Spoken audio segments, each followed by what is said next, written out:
ನಾವಿವತ್ತು ಮೈಸೂರಿನಲ್ಲಿರುವಂತಹ city bus stand ನಲ್ಲಿ ಇದ್ದೇವೆ. ಈ ಒಂದು ಸಿಟಿ ಬಸ್ ಸ್ಟ್ಯಾಂಡ್ ಪ್ರೇಮಿಗಳ ಅಡ್ಡೆ ಆಯ್ತಾ ಎಂಬ ಪ್ರಶ್ನೆ ಮೂಡ್ತಾ ಇರುವಂತದ್ದು.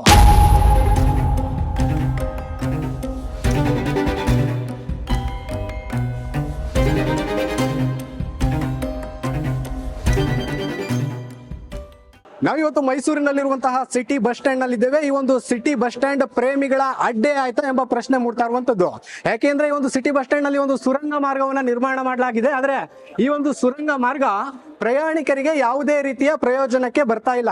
ಇಲ್ಲಿ ನೋಡ್ತಾ ಇರ್ಬೋದು ಗೋಡೆಗಳ ಮೇಲೆ ಯಾವ ರೀತಿಯ ಒಂದು ಹೆಸರುಗಳನ್ನ ಬರೆಯಲಾಗಿದೆ ಅಂತ. ಅಂದ್ರೆ ಈ ಒಂದು ಜಾಗದಲ್ಲಿ ಅತಿ ಹೆಚ್ಚಾಗಿ ಪ್ರೇಮಿಗಳೇ ಓಡಾಡುವಂತಹ ಸ್ಥಳವಾಗಿ ಈ ಒಂದು ಜಾಗ ನಿರ್ಮಾಣ ಆಗಿದೆ. ಮತ್ತೊಂದಾಗಿ ಯಾರೇ ಒಬ್ಬ ಪ್ರಯಾಣಿಕರು ಸಹ ಈ ಒಂದು ಸುರಂಗ ಮಾರ್ಗದಲ್ಲಿ ಓಡಾಡ್ಲಿಕ್ಕೂ ಕೂಡ ಒಂದು ರೀತಿಯ ನಾಚಿಕೆ ಪಡುವಂತಹ ಪರಿಸ್ಥಿತಿ ನಿರ್ಮಾಣ ಆಗಿರುವಂತಹದ್ದು. ಯಾಕೆಂದ್ರೆ ಶಾಲೆಯ ಸಮಯದಲ್ಲಿ, ಕಾಲೇಜಿನ ಸಮಯದಲ್ಲಿ, ಬೆಳಗಿನ ಜಾವ, ಮಧ್ಯಾಹ್ನದ ಜಾವ ಹಾಗೆ ಸಂಜೆಯ ಟೈಮ್ ನಲ್ಲಿ ಪ್ರೇಮಿಗಳು ಇಲ್ಲಿ ಕುಳಿತುಕೊಳ್ಳುವಂತಹ ವಾಸ ಸ್ಥಳವಾಗಿ ಈ ಒಂದು ಸುರಂಗ ಮಾರ್ಗ ನಿರ್ಮಾಣ ಆಗಿರುವಂತಹದ್ದು.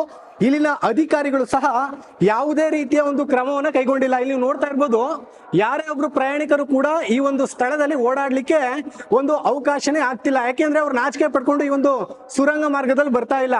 ಯಾಕೆಂದ್ರೆ ಪ್ರೇಮಿಗಳು ಇಲ್ಲಿ ಇರ್ತಾರೆ ಅಂತ ಅನ್ಬಿಟ್ಟು ಏನೋ ಒಂದು ರೀತಿ ಮನಸ್ತಾಪದಿಂದ ಈ ಒಂದು ಸುರಂಗ ಮಾರ್ಗದ ಬಳಿ ಪ್ರಯಾಣಿಕರು ಬರದ ಒಂದು ಪರಿಸ್ಥಿತಿ ನಿರ್ಮಾಣ ಆಗಿರುವಂತಹದ್ದು. ಇಲ್ಲಿ ನೋಡ್ತಾ ಇರ್ಬೋದು ವಿದ್ಯುತ್ ಅಂದ್ರೆ ಲೈಟ್ ಬಳಕೆಯಲ್ಲೂ ಸಹ ಒಂದು ರೀತಿಯ ದುಸ್ಥಿತಿ ಉಂಟಾಗಿದೆ. ಯಾವುದೇ ರೀತಿಯ ಒಂದು ಲೈಟ್ ಅಲ್ಲೂ ಸಹ ಸರಿಯಾದ ಕ್ರಮವನ್ನು ಕೈಗೊಂಡಿಲ್ಲ. ಇದೊಂದು ಲೈಟ್ ಉರಿಯಕ್ಕೂ ಸಹ ಯಾವುದೇ ರೀತಿಯ ಒಂದು ಸರ್ಕಾರ ಒಂದು ಕ್ರಮವನ್ನು ಕೈಗೊಂಡಿಲ್ಲ. ಇಲ್ಲಿನ ಅಧಿಕಾರಿಗಳು ಸಹ ಕ್ರಮವನ್ನು ಕೈಗೊಂಡಿಲ್ಲ.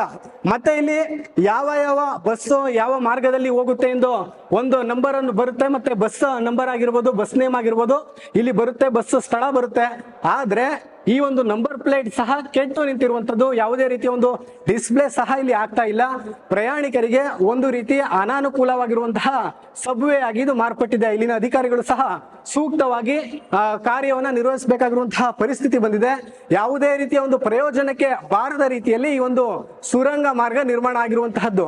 ಒಟ್ಟಿನಲ್ಲಿ ಅಧಿಕಾರಿಗಳು ಯಾವ ರೀತಿ ಕಾರ್ಯವನ್ನ ನಿರ್ವಹಿಸ್ತಾ ಇದ್ದಾರೆ, ಪ್ರಯಾಣಿಕರಿಗಾಗಿ ಯಾವ ರೀತಿ ಕೆಲಸವನ್ನ ಮಾಡ್ತಾ ಇದ್ದಾರೆ ಎಂಬ ಪ್ರಶ್ನೆ ಈಗ ಮೂಡ್ತಾ ಇರುವಂತಹದ್ದು. ಯಾಕೆಂದ್ರೆ ಪ್ರಯಾಣಿಕರು ಇಲ್ಲಿ ಅತಿ ಹೆಚ್ಚಾಗಿ ಓಡಾಡುವುದರಿಂದ ಮೈಸೂರಿನ ಚಾಮುಂಡಿ ಬೆಟ್ಟಗಾಗಿರ್ಬೋದು ಮತ್ತೆ ಅಕ್ಕಪಕ್ಕದ ಹಳ್ಳಿಗಳಿಗೆ ಓಡಾಡ್ಲಿಕ್ಕೆ ಇದೇ ಒಂದು ಸಿಟಿ ಬಸ್ ಸ್ಟ್ಯಾಂಡ್ ನಿಂದ ಹೋಗ್ಬೇಕಾಗಿರುತ್ತೆ.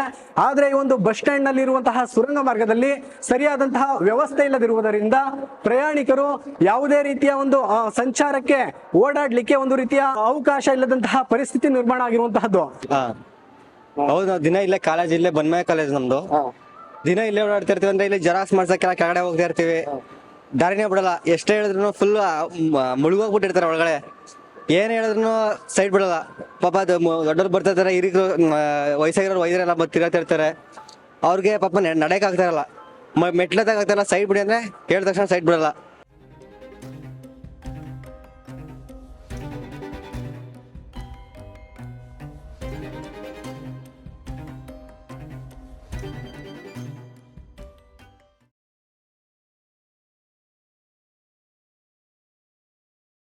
ಒಟ್ಟಿನಲ್ಲಿ ಇನ್ನಾದ್ರೂ ಕೂಡ ಅಧಿಕಾರಿಗಳು ಈ ಬಗ್ಗೆ ಬಂದು ಇಲ್ಲಿನ ಒಂದು ಕೆಲಸವನ್ನ ನೋಡಿ ಈ ಒಂದು ಸುರಂಗ ಮಾರ್ಗದಲ್ಲಿ ಅಚ್ಚುಕಟ್ಟಾಗಿ ಪ್ರಯಾಣಿಕರು ಓಡಾಡ್ಲಿಕ್ಕೆ ಅವಕಾಶ ಮಾಡಿ ಕೊಡ್ತಾರ ಕಾದು ನೋಡ್ಬೇಕಾಗಿದೆ.